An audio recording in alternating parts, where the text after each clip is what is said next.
আর কি বলবো, তোমরা যারা আছো তোমাদেরকে আরো কথা বলি, তোমাদের সম্বন্ধে অনেক খারাপ খারাপ কথা শোনা যায়। তোমরা নাকি আবার এই যে মোবাইল ওই আরো সব নষ্ট হয়েছে, তোমরা প্রেম প্রেম করো। প্রেম করো, ভালো, খারাপ না, প্রেম করো, কিন্তু প্রেম তো একজনের লোক করবা। এমনও শোনা যায় একজনের 4-5 জনের লোকে প্রেম করে। What is this?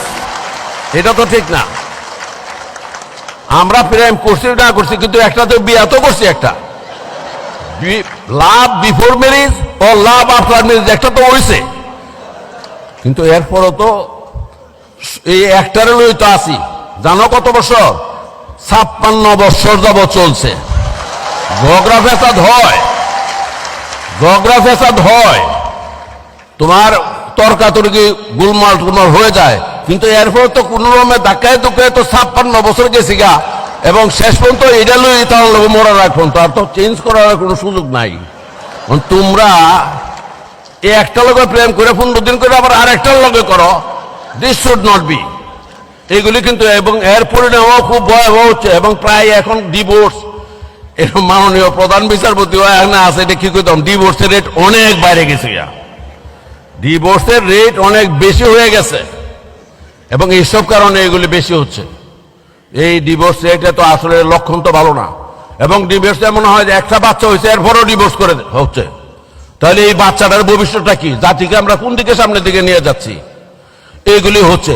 চাকরি বাকরি যারা করে এদের মধ্যে হচ্ছে, খুব দুঃখজনক, লজ্জাস্কর। এই ধরনের আমাদের কালচারে তো এত ডিভোর্স হওয়ার কথা না। এটা বিদেশে, আমরা ইউরোপিয়ান কান্ট্রি, আফ্রিকা, ইউরোপের কথা চিন্তা করলে তো হবে না। আমরা তো আমাদের জাতি, আমাদের যে কৃষ্টি, এই সভ্যতা যেগুলি, আমাদের রীতিনীতি রেওয়াজ যেগুলি আছে, এত তো এই ধরনের ডিভোর্স হওয়ার প্রচলন ছিল না। এই ধরনের এত হইতে পারত, হয়তো দেখা যায় মানে একটা দুইটা তিনটা 4টা গ্রামের মধ্যে একটা ঘটনা এমন একটা ঘটছে, এই ধরনের শুনছি আমরা, কিন্তু এখন অহরহ এই ঘটনা ঘটছে। সেজন্য তোমরা প্রেম করার সময় যেটা মনে করো আজীবন থাকতে হবে, এই মনে করো, আর নাহলে বাউতাবাজি করো না প্রেমের নামে। তোমরা ছেলেদের কথা বলছি, মেয়েদের কথা বলছি, খালি ছেলেদের একলা দোষ দিলেই তো না, মেয়েদেরও এই ব্যাপারে অনেক ভেজাল আছে। এরা মানে একজনের লোক, মানে একসঙ্গে যদি এই 2 ছেলে 3 ছেলের লোকের জায়গাতে আসি তোমার সঙ্গে ভালোভাবে, এটা হলে তো হবে না। যার লোকে থাকবে একজনের লোকে থাকো, কি ছেলে কে মেয়ে, এই ব্যাপারে তোমাদের সতর্ক থাকতে হবে। এই যে সামাজিক অবক্ষয়, এই অবক্ষয়টা তো দূর করতে হবে, এবং দূর করতে হবে তোমাদেরকে।